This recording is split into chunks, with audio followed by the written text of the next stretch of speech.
What's going on, Austin and San Antonio? I'm Whack, that's Thomas, and we are Locker Talk Austin San Antonio. This is the Highs of the Week show, week 33, getting ever so closer to that 1 year mark. Thomas, how you doing today? Doing pretty good. Obviously got a new camera, got a mic stand. I'm going up in the world. I'm excited for the new era of Thomas Bingham's content on this program. Not having to hold the mic anymore. We got some better quality. Got Evan's old camera. It's good to get that to you finally, and I'm excited for this show. Got a lot of stuff to cover. This week is a great sports news week. I mean, I don't want to say great because obviously sports aren't happening, but great as far as content goes. But before we get into that, we got to talk highs of the week. Thomas, what is your high of the week? My high of the week is actually related to what I mentioned last week. Obviously, last week's my high of the week, or my high of the week last week was that I saw some family, saw my parents, saw one set of my grandparents. And my high of the week this week is the fact that I got to see both Evan and you for a couple minutes on Saturday. Don't worry, folks. Don't worry, government. We were definitely spacing out. We weren't not spacing out, but giving each other some space. When we saw each other, we'd exchange some equipment, obviously. That's why my view looks a little bit different. My setup looks a little bit different this week. But it was nice to see some friends, and it was just nice. And, you know, it wasn't that long, but it was nice to kind of see people. And obviously, it'll be a preview to what is to come once things get back to normal. Yeah, that's really what my high of the week was as well, is just being able to see people. Got to see my family this week. Drove down to good old Pleasanton and saw my dad and my stepmom. Then I went and saw my mom and my sister and my nephew. Then I went and saw my brother and his wife and my nieces. And, you know, it was just good just getting to talk with them and just getting out of the house for basically a day. It was sad that I didn't get to, you know, hug them. I was like, sorry, you know, social distance. But, you know, it's good to get to talk and, you know, just chat. I got to talk to my brother, get his kind of take on what's going on in the sports world because he's a coach, as you know, and as I've said a few times on the show. So, and then I got to see you, as you said, so we could exchange some gear and stuff. So it's good to see everybody and get out of the house for a day and just kind of, it was a little bit of a refresher. I mentioned earlier in the show, I'm definitely an introvert, but, man, this is testing me. So, man, it was good, though. But now that we got that behind us, we got some sports to talk about, and I would say probably, well, first off, for those that don't know, you know, let's talk about. Now, you said you watched the Michael Jordan doc last night, correct? I did, yeah. Now, I haven't yet watched it. I had some stuff to do, so I'm going to catch up on it. Tease the audience overall your opinion on it so far, Thomas. I definitely enjoyed it. Kind of like what y'all were saying with Tiger King a couple weeks ago. And I did end up watching Tiger King, in case y'all were wondering.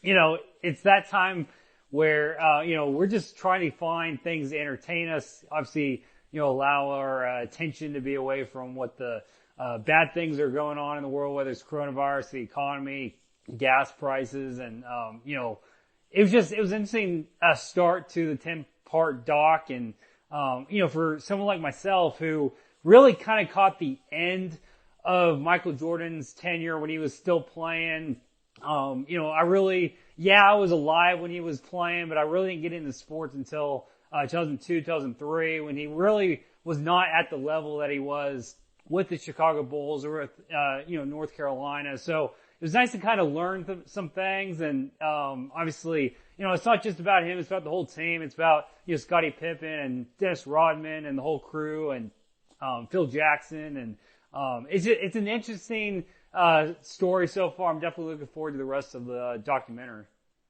And you know, Skip Bayless is probably licking his lips at the opportunity to bash LeBron over this documentary. So it's just never ending with that. But this week, outside of that, probably the most sports news cycle-worthy stuff is obviously the NFL draft starting on Thursday. I think we all kind of feel like we know who's going to be the number one pick. They did a mock draft today, as you well know, and actually I don't know if you know this, but Cowboys moved up to the number one pick just so they could figure out how all that trading draft picks would work. I just found that kind of ironic. That's definitely not going to happen on Thursday. But let's start with this mock draft and then move on to the draft on Thursday. What legends, Thomas, do you think should be drafted 1 through 5? Well, I got to start out with the 6-time Super Bowl champion winning quarterback, Tom Brady.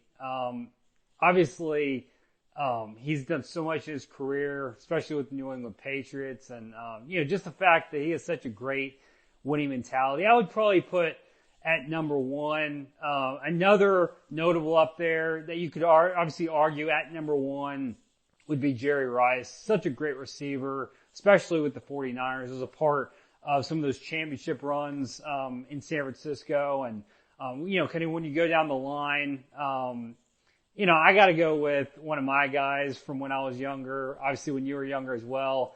One of the all-time leading rushers in NFL history, Emmitt Smith. I mean, man, he was a pounder, a grounder, or he was a grinder, excuse me. Someone that just loved to, find a way to, squeeze through the line and obviously score a lot and pick up a lot of yards. And he was just such a great player for so long. And so I would definitely go with him. Another old school guy, I'd probably go with Lawrence Taylor. I mean, he was a beast defensively, one of the greatest hits in NFL history, one of the most violent hits in NFL history. I know we've talked about the violence of the game, and I think most people would agree that the game has gotten not as violent as it was when he was playing. But, obviously, when you're trying to build an all-time leading team, a team full of all-time greats, you want to have a guy on the defensive side that's able to, obviously slow down the opposition. And probably another guy I would go with is, and I know you might be surprised I'd go with 2 guys at the same position, but I got to go with Peyton Manning. He's one of my favorite players of all time. Obviously a great quarterback for so many years with the Colts and Broncos, and another Super Bowl winning quarterback. So those would probably be my guys. I honestly, I can't hate any of those picks. I mean, even I guess you could, if you want to put quote unquote controversial Manning pick. I mean, I can't really. I mean, you could probably got your Montana. Someone will probably put Montana That's in a good there. one. Someone will probably put Deion Sanders or Barry Sanders in there for that matter. So I mean, you really can't go wrong with those picks that you did. I mean, for me, bar none, you got to go Tom Brady at number 1. I mean, he is the all-time GOAT right there, in my opinion. So, but yeah, I couldn't mock your draft at all. Great picks. But moving on to the actual draft, is there any doubt that Burrow goes number 1? No, I don't think so. Especially since, he spent a good chunk of his life in the state of Ohio, and, Cincinnati Bengals have the number 1 pick. It just seems like, the perfect fit. Obviously, he was spectacular this past season with LSU, leading him to the national championship. I think there's no doubt that he's going number 1 on Thursday. I think the most probably the one that's going to be most debated and the one that's going to be most interesting to watch in that early round is who goes first, Tua or Herbert. I think what is it? Dolphins have the pick before the Chargers. How do you think that plays out? I mean, from what I was hearing earlier, it sounds like people are starting to get kind of low on Tua. I know he didn't have a great test score when they were trying to test his knowledge. To me, whenever things like that kind of get thrown out the week of a draft, is it something where, teams that may have a lower pick are trying to find a way to still grab them at a lower pick? Or is it something where, there is like a legitimate concern? So, I mean, I would probably say that Herbert would go before him. So that's probably my pick. Yeah, that's what I've been hearing as well. But honestly, I think, Tua won't complain about going to San Diego, close to his home, Hawaii. I think it'll be interesting to see. If you watch at the college level, I think you saw Tua had better abilities. There has been this kind of rumbling of Tua's draft stock falling for some reason or another. But I think that's out of probably the first 10 picks, between the Dolphins and the Chargers, those will be the 2 to watch for. Although then you gotta wonder, because I think it's 5 and 6. I think picks 1 and 2 are locked up. But then you have picks, 3 and 4. Do you think other teams might try to move ahead of the Dolphins and the Chargers to try to nab one of those quarterbacks? I mean, the issue is, Tua might actually go beyond that pick or those picks that you're talking about. Just the fact that not only did he not test well, but he was coming off an injury and, he didn't get to really show all he had this past season at Alabama. So, I mean, I think there's a chance that he goes way past those first couple picks. Interesting. All right, Thomas, prediction time. You say he's going to drop. How far does he drop? I mean, obviously, I know he had success at Alabama, so probably someone will grab him. I'm going to say I'm feeling 10. I'm feeling like 10 is a good pick for him. He feels like kind of a Matt Leinart type pick where, he had a successful career in college, and, was a part of a national championship run. And to me, he feels like maybe a number 10 pick this coming Thursday. All right. Well, hey, 10's an interesting pick, Thomas, and let's see how close you are to that. Let's move on to our hometown teams. We got Dallas picking at 17, and then we have the Texans not picking till 40. I wonder why. But let's start with the Cowboys. What do you think they do, Thomas? Okay, so obviously the Cowboys have lost a lot of key players throughout this offseason so far, and I think what really needs to happen to start the Mike McCarthy era on a good note is get a splash. And I think the guy that they will be taking with their first pick of the first round would be a guy out of LSU, Chase On. Obviously, they just won a national championship. He played at North Shore High School near Houston. Bringing a guy back to Texas, guy that has some championship experience. I think him on the defensive side would be awesome. Yeah, I mean most mock drafts have him as one of the Cowboys' choices if he's still there at that time, and I would not be mad at that. For me, it's either that or as I was telling you a few minutes ago before we started the show, is that don't be surprised maybe if the Cowboys trade their first round pick to the Jets for Jamal Adams. This is someone they've been wanting. And it seems like he wants to be there. So, and I know the Cowboys, it seems like they want him bad. So I could see that happening as well. Yeah, that'd be really interesting. I mean, obviously, they have some holes now in the secondary, so he might be a good fit there. How about the Texans? I mean, they don't pick to the second round, but what do you think they do with that pick? I mean, we talked about this a few weeks ago. They got to get a receiver. I mean, for God's sake. I mean, when you got this great explosive receiver that you just let go for basically nothing. I mean, you got to find, a downfield threat for your quarterback. So, I mean, I think they got to go find some type of explosive, electric, someone that can do anywhere near what they just lost. So I think they got to get some type of big-time receiver. Well, I will say, luckily for the Texans, if they do go that route, is this draft seems to be a receiver-heavy draft. So someone that they desire probably should fall to that 40 range. So we'll see what happens. Tons of good receivers. I mean, there's also some receivers hitting the market, it appears like. I mean, was it Marquise Lee from the Jaguars? The Jaguars just cut him. No reason whatsoever. So he's available if the Cowboys want to, or not the Cowboys, but the Texans want to take him. So that will be interesting to see what happens in that regard. I was kind of surprised that they released him. Yeah, I mean, we'll just see what happens. But, I think, like I said, whether it's free agency or trade, I think they really got to go after that position. And I know they recently picked up a guy, but, you got to find a way to get some youth into that position. And I think, taking your first pick in this year's draft at that position, that's the right move. Finally, I got to ask, because it's my boy, Devin Duvernay. Where do you think he lands? Man, that's tough. I mean, I would be shocked if he went first day. Yeah, I'm thinking fourth or fifth round.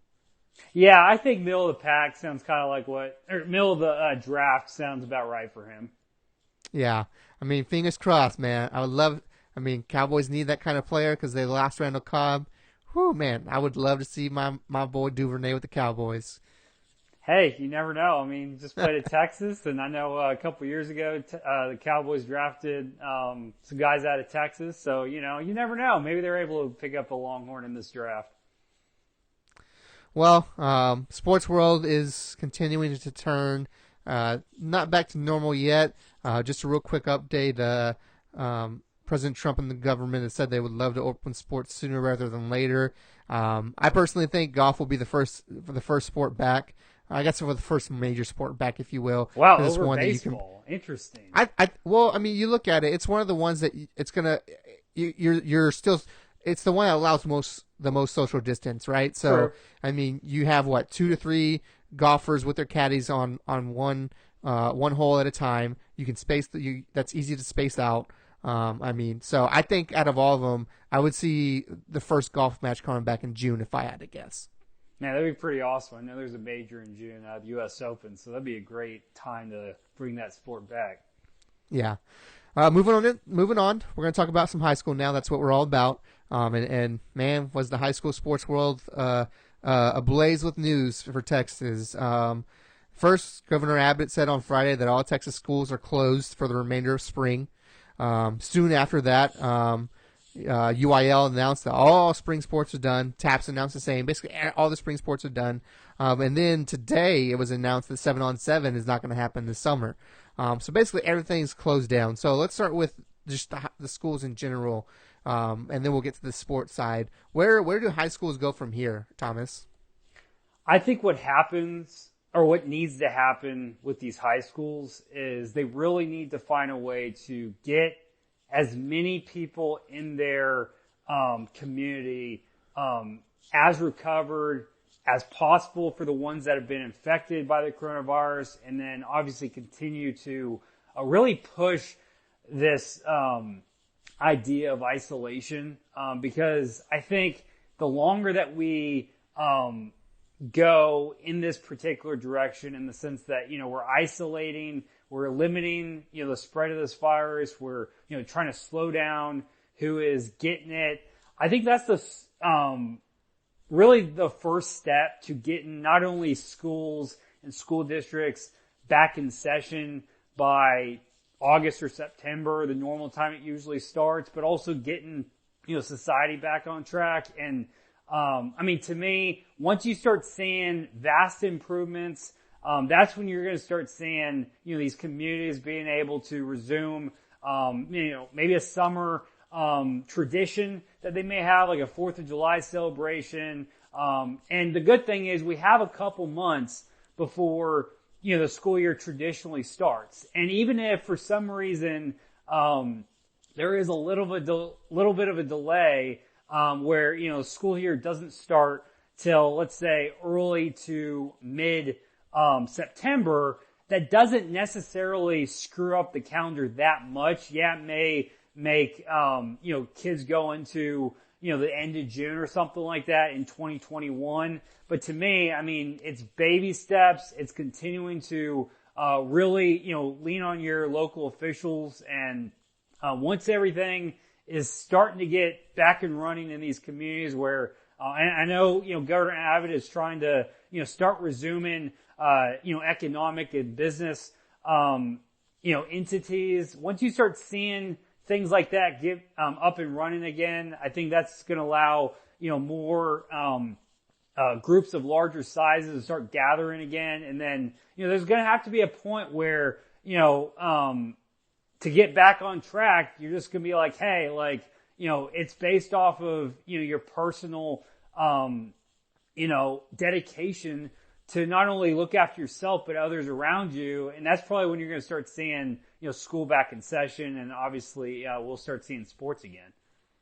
All right, gut feeling number 1: does school start on time in the fall?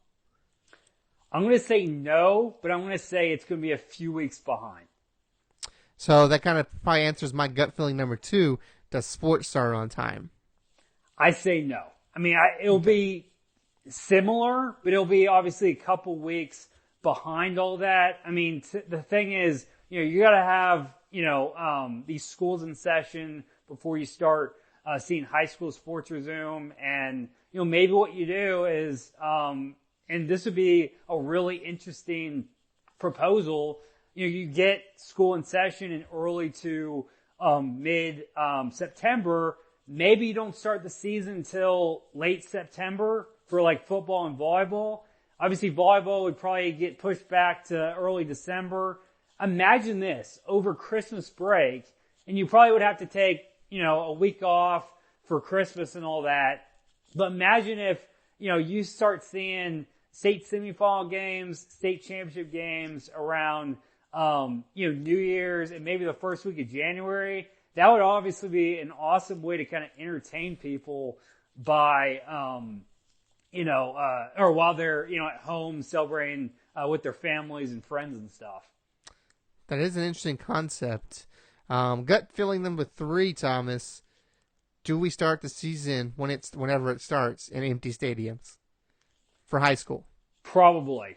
I mean, I think the only way to get all sports back, and then obviously up and running, is having 0 fans in the stands. And from everything I've heard, the quickest way to resuming sports and other entertainment ventures that obviously generally include fans and stuff like that is obviously not having that part of the situation early on. Because I think in 2020, really all we're trying to do is get back to as normal of a situation as possible.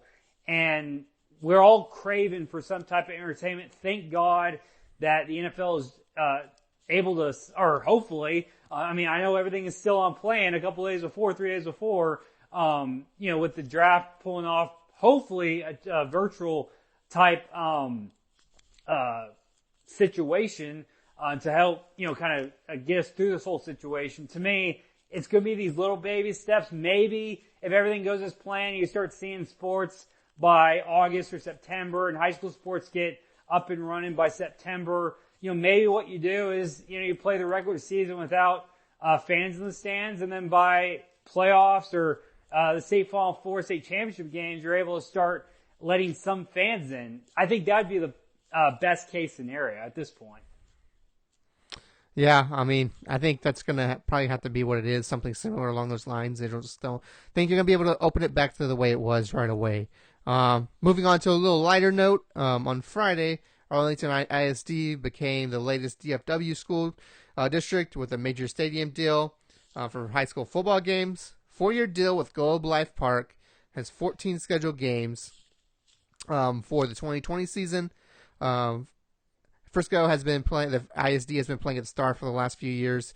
For you, if you had to take a gander or a guess, what Austin or San Antonio school district do you think is most likely to do something like this in the future? And if so, if you feel it does happen, what local pro or college stadium would be a good fit for them? The two that I'm immediately thinking about, one for the Austin area, one for San Antonio area. I'll start with Austin because I think it's the most realistic. I think the district has already had some games at this facility in the past. Obviously, it's not a permanent venue for them because they have on school or on campus facilities already. But I think Leander ISD would be a great fit at Cedar Park Center, or now it's called the HEB Center. It's a multi faceted facility. It hosts, concerts and basketball and hockey already. And, it's right up there. Obviously, Leander ISD covers Cedar Park. I think that would be the most realistic, especially for a basketball type situation. Obviously, football would not be played there, but, you could obviously explore other sports like basketball in a facility like that. In the San Antonio area, I'm also thinking basketball. Obviously, the team in town, San Antonio Spurs, they play at the AT&T Center.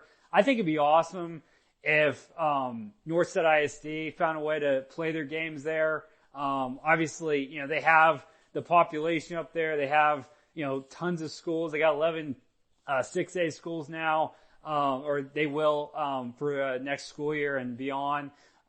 So I think that'd be pretty awesome. And then one that could be kind of a wild card, and I know they got an historic stadium already inside their district. It's more of an Austin area school again. How about Austin ISD's playing games at DKR? I think that'd be a lot of fun.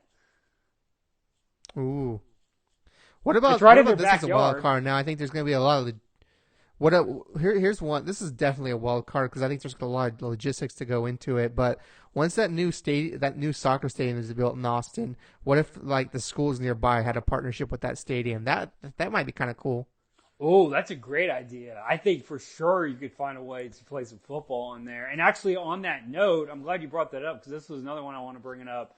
And I know it's not at the level that the Austin Soccer Stadium is going to be because obviously Austin's getting an MLS team. But actually, San Antonio has a pretty nice minor league soccer stadium as well, kind of on the Sting, northeast right? side. I don't know. I don't remember what the team is. I think it's FC San Antonio or San Antonio FC. Obviously, I'm not that big of a professional soccer fan, but it's a pretty nice stadium. It's over by one of the Northeast ISD football stadiums. I think that'd be a pretty cool place if Northeast ISD or Alma Heights found a way to put some type of partnership in for football or soccer or something like that.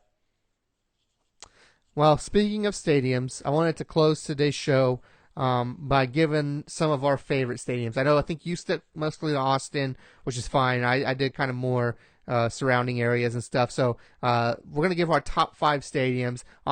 Thomas will be top 5 Austin stadiums. Mine will be the top 5 stadiums that I feel are Austin, San Antonio, and surrounding areas. Do you want me to go first? Do you want to go first, Thomas? How about you go ahead? I've talked a lot on this show.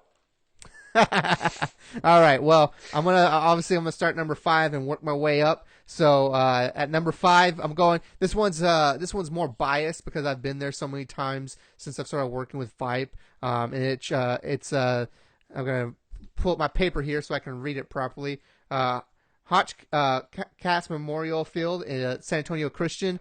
I think one of the things I really love about the stadium is the atmosphere. I mean, you have basically kids on the track and stuff with vendors and stuff, so it really feels like a welcoming environment. So that's kind of why I put this one on the list. Next, I got a little smaller school for you. I got Beaver Stadium at Falls City. Just a nice little stadium. It's not overbearing with seats because they don't have, obviously they're not getting tens of thousands of fans like the 5A and 6A. It's got just enough seats to make it feel full, and it's just a nice looking stadium. My number 3 is going to be a town close to where I grew up, and that's going to be in Jourdanton, Indian Stadium. It's just a nice stadium. Kind of have similar to Coles in a sense as far as their kind of awning system goes, which is it's very nice. It doesn't make it all indoors, and you can have tons of people filming on top for filmers and whatnot. It's really nice. My last 2 are kind of big powerhouse stadiums. You got Ferris Stadium in San Antonio, just a nice, huge stadium, always used during playoffs and just pretty to look at. And then finally, I had to go Reef Stadium number 1. It's again, just a nice, beautiful stadium. And for me, what makes it unique and kind of why I liked it the most is it actually looks like a football from a elevated position when you can see the whole field. It actually looks like a football. I just thought that was cool. Reef Stadium, you're my number 1. Nice. Those are some great stadiums. So the list I put together for the Austin area, obviously I've been to more Austin area football stadiums than I have San Antonio in my life, and obviously for my career. So that's part of the reason why I didn't have any San Antonio stadiums on here. I have been to some nice ones, but I thought, if we're putting together a list like this, let me put together a concrete one, at least for a specific area that I currently cover, and that's why I'm obviously doing a couple for the Austin area. And this one's going to be controversial, but listen to me. So my number 5, I picked Mason's Puncherdome over Westlake Chaparral Stadium. Now hear me out, because obviously one of the big characteristics that Chaparral Stadium has is you get a really neat view of downtown Austin.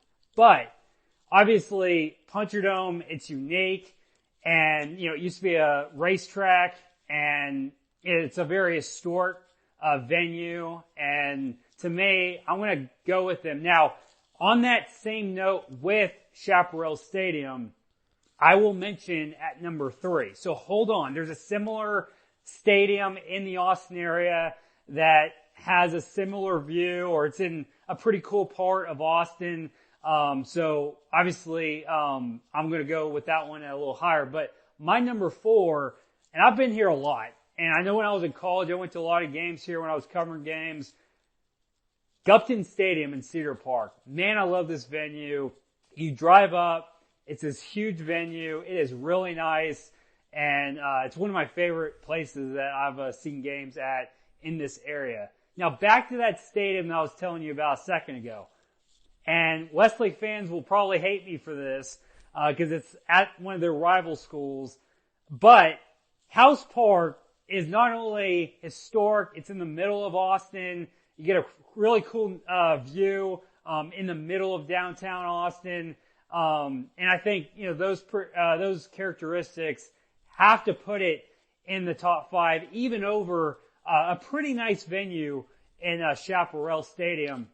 And then number 2, it's another rival of Westlake, Lake Travis's Chaparral Stadium. What a beautiful stadium. What a jam-packed stadium. The best one-school stadium in the Austin area. I mean, it holds a lot of people, and it's really impressive. Obviously, Lake Travis, the area, Lakeway, Bee Cave, it's a really nice area already, and obviously there's a reason why, with all their winning and tradition over the years, they have such a nice facility for their football team. And then number 1, I got to go with the field in Pflugerville. Not only is there a great name, you're running off the PF start to the name of the town of Pflugerville, but it's a great venue. It's a couple years old. It's obviously very state of the art, and that's my number 5 through 1. A couple honorable mentions. I mentioned Chaparral Stadium. Cannot forget about Dripping Springs Tiger Stadium. Awesome view of the hill country. It's really a fun place to see a game. The crowd is into it. One of my memories covering a game there a couple years back was the power went out in the stadium. And man, as you know, if you're out in the country and it is middle of the night and there's no lights on, it is pitch black. That was a unique experience of mine. And then also this is an underrated stadium in Central Texas, but Del Valle has a really nice stadium. Obviously, they don't have necessarily a lot of the top tier matchups you usually think of, but if you get a chance to go out there on a Thursday or Friday night, maybe a Saturday night, it's definitely worth it. It is nice, and for someone like myself who's had some family who used to go through that ISD as students, it's really cool to see that community have such a nice facility for their athletic program. I can't knock any of your picks. I think those are all good choices. And hey, don't be saying sorry for putting Mason above Westlake as far as stadiums goes, because that is an all-time classic stadium. You got to go there once in your life. Absolutely. But that is our show for this week. We'll be back next week. We're starting to have some interviews now, so be on the lookout for those. But until we come back, Thomas, where can people find you? Yeah, definitely follow me on social media at TexanHN on Facebook, Twitter, and Instagram. You can also follow my and Vipe's work on Twitter locally at Vipe ATX and Vipe SATX. Also follow us across the state on Vipe Texas at Facebook and Instagram, and obviously sign up for Vipe Campus to get additional coverage for your school and school district. And as always, you can follow me on Twitter and Instagram at JoshWack13. But more importantly, you can follow the VipeU program on Twitter at VipeU_A, on Instagram at VipeU. All my kids will be posting, they post all their content that they create, whether photography or article-wise, even during this coronavirus pandemic. Or you can go to VipeU.com if you're a student and hit that apply button. If you're a senior, a little too late, but if you're not, come on in and we'll get you going for next year. Well, that's our show for this week. Thanks for listening and tuning in. And we will be back next week. That's Thomas. I'm Wack. And until next week, we'll see you later. Peace.